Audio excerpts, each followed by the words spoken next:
حان الوقت دلوقتي وقت الكحك وكده.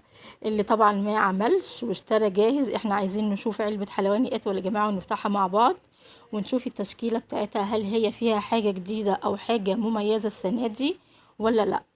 هنقول بسم الله الرحمن الرحيم كده ونفتح العلبة مع بعض. زي ما معوداكم كل سنة بفتح طبعا علب الكحك معاكم كده ونتعرف على التشكيلة اللي فيها. بسم الله ما شاء الله. دي كده مبدئيا يا جماعة العلبة هي 3 كيلو. هنشوف بقى التشكيلة، هي طبعا ما بين الكحك والبسكوت والسابليه والحاجات دي. انا شايف ان هي بصراحة يعني السنة دي برضو مفيهاش حاجة مميزة يعني. زي ما انتم شايفين ده كحك، في طبعا كحك سادة وكحك محشي، وده بسكوت ما بين البسكوت العادي وبسكوت الزبدة. او زي ما انتم شايفين الكمية دي بسكوت يا جماعة.